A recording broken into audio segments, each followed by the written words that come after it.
За тэгэхээр бүгдэндээ энэ өдрийн минь Дөрөсөө чаналын цоо шинэ бичлэг тавтай марилцгоо. Өнөөдөр та бүхэнд өмнөх манга танилцуулах бэлгэн дээр ярьж байсан Ичидевич буюу эрэгтэй шулмын түүхийг ярьж өгөхөөр бэлдлээ. За тэгээд нууршаад байлгүй шууд бичлэгэндээ орцгоё. Тэгэл үзчихэд л ойлгох байлгүй дээ. Манай гол дурын хүүг болохоор Ичи гэдгээ. Дээрээр түүнийг баг байхад нь гэрийнх нь ойд хаяад тэгээ ингээд ганцхан ширхэг ингээд тутга өгсөн байдаг хгүй юу? Тэгэл нэг одоо гинт ингээд ойд хаягдсан жоохон хүүхч юу мэдхүүтэй болохгүй зүйлээ суугаад болохгүй зүйлээ сэдэнгүүтээ айгүй хэцүү амьдралыг өнгөрөөнө. За тэгээд бүр үнэхээр өвлбөрч үхэхийн даван дээр өөрт нь өгсөн ганц утгыг одоо ан хийхийн төлөө биш өөрийнхөө амийг бүрлэхийн төлөө өгсөн гэдгийг нь ухаардаг хгүй юу? Тэгээд нөгөө хутгаа ингээд тоолооныхон дээр барингуудаа ингээд байж чадیں۔ Тэгтэл манай үнтэй бүр яг адилхан нэг тийм өлсгөлэн сааралч чана хажуураас нь гараад ирэхин тэрдээ. Нөгөө нэг чон нь юуны духан төрөлхөө манай үний дээр нь ингээл гараад идэх гэж оролдох ба манай хүн болохоор шууд нөгөө нэг барьжаас хутгаараа хоолоод зоогоод нөгөө чоноо алцдаг. За тэгэл ингээ манай залуучийн анхны ангаа хийнгүүтээ би одоо ингээ тэр амьдч чадах юм байна гэдгээ ухаардаг хгүй. За хэрэн шайсан ойд. Манай залуу болохоор ойдоо бүр янз бүрийн юм хийнэ. Загас бариад идэж болохгүй урлагийг ялгаас орсон эргээдэл өөрийнхөө гэр мэрийг барьсан бүр айгүй сайхан амьдралтай болцсон байдаг. Мэдээж төдий хэмжээгээр одоо туулдах чадвар болон эр зөрөгтэй болсон байх нь тодорхой. Нэгэн өдөр манай залуу ингээл ойдоо эсгэрээ явж байтал ойн гүнээс нэг тийм л эвгүй мэдрэмж төрлөө шүү. За тэгэл ойд байгаа бүхнийг нухдаг юунаас айхгүй бас манай голдуур тийшээ яваад очих нь тодорхой л доо. Тэгтэл юу вэ нөгөөдг нь амтан байна гэсэн чинь тийсөөр зүйл байдаг л да. За энийг одоо яг юу гэж тайлбарлаар юм дээр нэг тийм үлгэрээс гараад ирсэн өвгөн мэтийн за мэдгүй ингээл та нар зургийг харчих би одоо тайлбар зовоод явах гэж байгаа. Дэрхүү ер ойн дондоор ингээд нэг тийм хөсөг хэрэгтэй хүмүүс явж байгаа байхгүй юу? Тэгтэл тэр хөсөг хэрэгтэй хүмүүсийг зогсоогоод баахан одоо тийм шуламнаар гараад ирдэг. За энэхүү аниме одоо хамгийн том зүйл болох magic гэж байгаа нэг одоо нэг ийм зүйл байгаа заяа.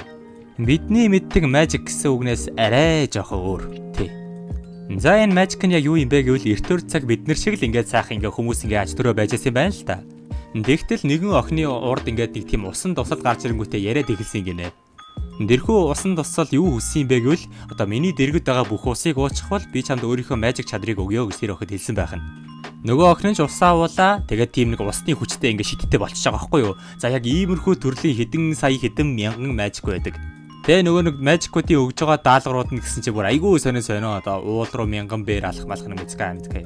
Ямар нэгэн байдлаар тэр magic-ийн хүслийг биелүүлж тэр magic-ийн чадрыг өөртөө авах боломжтой гэсэн үг. Гэхдээ энэ magic-ийн чадрыг зөвхөн эмэгтэй хүмүүс авдаг учраас тэр хүмүүсийг шулам гэж дууддаг. За тэгээ одоо цагтаа буцаж ирвэл одоо түрүүний хөсөг тэрэгтэй хүмүүсийг шуламнууд ингээд одоо явуулж өгж байгаа байхгүй юу? Ягаад гэвэл энэ ойд аюултай magic байгаа. Тэрхүү аюултай magic-ыг дарж ахаар манай голдуруудын нэг дискараас ирсэн байдаг л да. Одоо та нар энэ дискараас гэдгийг одоо нөгөө нэг за бараг энэ манганы гошо гэж ойлгож байгаа. Харин энэ ойд явж байгаа magic-ыг болохоор Уророо гэх ба ерөөхдөө бол magic-уудын хаа юм гин л да. Ерөөхдөө нэлээд хүчтэй эвүүгээр. За тэгээ хүчтэйгээр зогсохгүй ер нь нэлээд хорон гар их юм уу да явсан газрынхаа одоо уул муулыг ингээл гол гар их ингээл дэвслээ хайждаг энэ аврагтай бүлийн мөрийг харалдаа. Мэдээж түүнийг зогсоох гэж дискраас маш олон удаа тулдсан байдаг л да. Хоёр энэ харилцан ярианаас ер нь ойлгож болно. Даан чин Уророгийн одоо тэр трейл буюу даалгаврыг биелүүлж чадаагүй, Уророгийн хүчийг өөртөө авч чадаагүй болохоор одоо энэ дүртэл тулдсаар л байгаа. За тэгээд энэ хүү Уророо гэх одоо magic-ийн хааны хүчийг хэрхэн одоо өөрийн болгох юм бэ гэвэл өөрийнх нь зүрхийг зогсоох ёстой. Дискараас гисэн тэгвэл наач яста амарх юм байна гэж зүрхэн дээр нь аваачаас хэлмээ зоотол энэхүү Уророо гэх magic-ийн хааны зүрхийг эмэгтэй хүн сэтэлж чадахгүй юм гинэ. За тэгэхээр одоо энэ Уророо буюу magic-ийн хаан ерөөсөө үхшгүй болж таарж юм л та. Яагаад гэвэл эмэгтэй хүн энэ Уророгийн зүрхийг сэтэлж чадахгүй. Тэгээ эрэгтэй хүн болохоор шулан болж чадахгүй шүү дээ.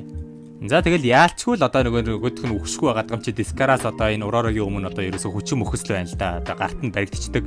Тэгэл нөгөө нэг Уророо чи инээж гарч байгаа юм шиг те. Чи одоо хамгийн хүчрхэг шулан байж намайг дийлэхгүй мө. Тэгвэл одоо угаасаа та нар хизээш намайг дийлэх боломжгүй. Угаасаа эмэгтэй хүн чинь дээ.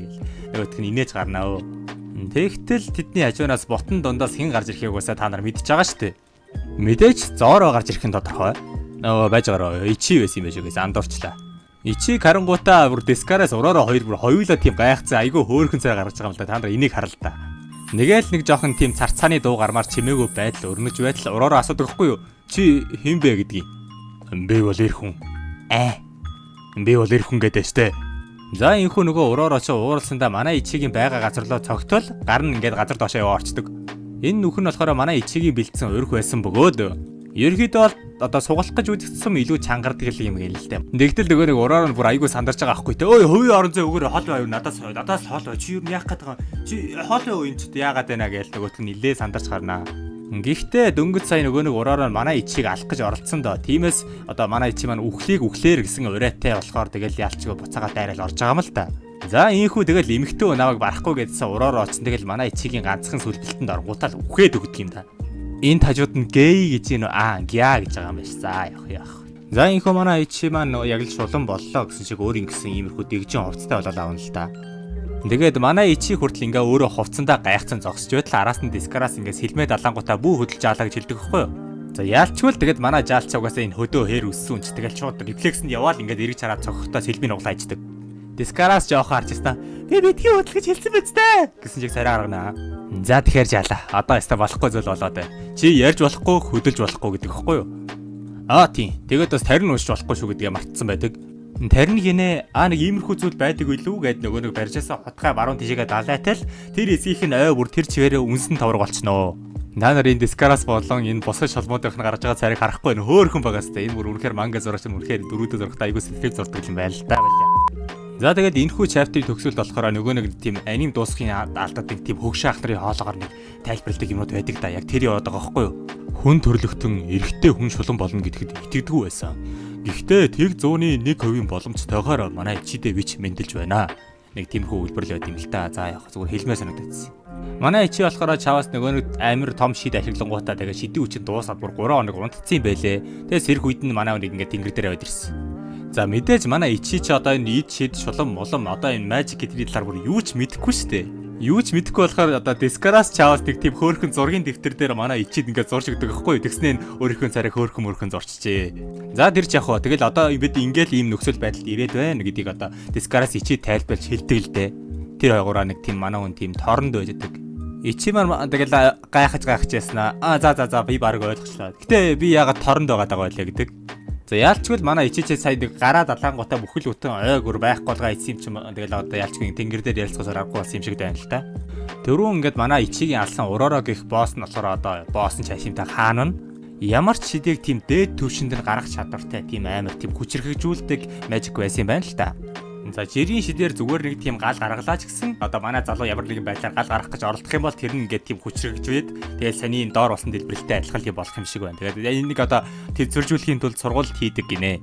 Ерөнхийдөө бол дискарасын хэлэх гээд байгаа санаа нь болохоор чи миний зарцуулчих бишээ чи миний ингээд туслах болчихоо. Тэгээд би чамайг дэлхийн ертөнцөөс хамгаалаад өгье гэж байгаа юм байна л да. Ер нь яагаад ингээд намайг дэлхийн ертөнцөөс хамгаалах гээд байгаа билээ гэж ичи маань асуунаа. Ерөнхийдөө бол манай залуу чи анхны эрэгтэй шулан болохоор тэгээд одоо манай залуугийн бие дээр ингээд туршилт хийгээд чи туршилтын туулай болно өдөр болгон зовноо л гэж одоо дискараас тайлбарч хэлдэг. Тэгтэл хаанаас юм бэ нөгөө ураараа жижигхэн хэлбэртэй гарч ирэнгүүтээ бацаана наа чи чамайг молигдох гээд байна чи зүгээр надтай хамцахтаад хоёулаа дэлхийг эзэлье гэж нэг тийм санаа хэлдэг хэвгүй юу. Тэгсэн чинь манай ичи болохоор тэгээд нэг анцны мэдрэх нь хөдлөнгүүтээ хажуудаа байсан ураараа тас тавьчихсан дээрээ. Цаанаас нь ч гэсэн дискараас сануулдаг л да чи ураараа итгэж болохгүй шүү гэдгийг. Ерөнхийдөө л одоо энэ хоёр талаас одоо ичийг өөрийнхөө талд оруулах гал нэлээд үзэж тардаг л да энэ хоёр. Жаала чи шулмуудад итгэж болохгүй шүү. Наадл чи манай төрлийг агендаг ерөөсөө муу хүмүүсээ гэж одоо ураараа ингэж ятгах гэж оролдоно. Харин нөгөө талаас дискараас болохоор мажикууд ингээд энэ тэндгүү хүмүүс самууд игдэгээд болохоор бид нар агнахаас өөр аргагүй байдгаа гэдэг тайлбарладаг. Ичи маань сонсож байснаа энэ шиг олон мажик тим олон байт юм уу гэж асуудаг. Тэгээд одоо бүртгэгдснээр нийт 3185 мажик байгаагаас одоо шулмууд дөнгөж 402-ийн л одоо амжилттай өөрсдийн болгож чадсан юм байлээ. Мэдээж хийн гэдэг чинь бол одоо манай ичигийн хувьд бол бүр хамгийн том давуу тал хамгийн дуртай хийх зүйл нь байгаа даа штэ. За энэхүү мэдрэмжийг одоо анзаарсан уу яасан дискраш угаасаа гэрт нь очиж үзсэн юм ба штэ. Гэрт нь очигуудаа манай залуу ганчин гэдгийг мэдээд тэгээд чи надтай цуг байвал хүссэн хэрээрээ мажик агнаж болно гэж ичид хэлдэг. Яг энэ үеэр одоо ураараа бүр яг л тэ мэтгэлцээд ялгаж байгаа штэ. Amo залтай шолом гэсэн чиг одоо харж ийн л да. За мэдээж дискарасын хэлсэн саналыг болохоор манай анд дуртай ичи хүлэн зөвшөөрнө л доо. Би яг хөө гэхдээ энэ шулан болмын талаар сайн ойлгохгүй байгаа ч гэсэн гэхдээ ан хийжлийн өөр нь хамаагүй гэсэн байдалтай л ичи байж байгаа. Дискарас нэг цаанаал нэг ялсан шиг те чи ялагдсан уу гэж ураараа муухай хараад байна. Ичи маань чавс дээр доошоо уул руу хараад өөрийнхөө сүйтгэсэн хэсгийг хардаг байхгүй юу? Нэрээ сэргэн засах шид байдгүй гэж асуудаг юм. Дискараш нөгөө толтойгоо яриа завгүй ирээ нөгөө нэг шивлэгийг хилээд өгчнөө ядчихад. Ичи маань шууд нөгөө нэг шулмын төрхтөө орсноо энэ дискарасын гаргаж байгаа сарайг л харалта. За манай залууч тэгээд өөрийнхөө алдсан алдааг заснаа гэж нөгөө нэг шивлэгийг ашиглалтал уулын голд аврах том мод урагчд юм да. Мэдээж манай ичи болохоор шидийн хүчин дууссан болохоор 3 хоног унтах нь тодорхой. За тэгэхээр guys өнөөдрийн бичлэгээ зүгээр нэг иймэрхүү хөрхөн аниме эхлэл мэт одоо эхний анги мэтийн зүйл ингээд хийгээ үлдээ чи араас нь гоё урт бичлэгүүд ороод явах болно. Тэгээ та нар лайк сабаа дараад байвал тэгэл урамтай цаашаа хурдан бичлэг оруулаад байгаа болохоор лайк subscribe дараарай guys.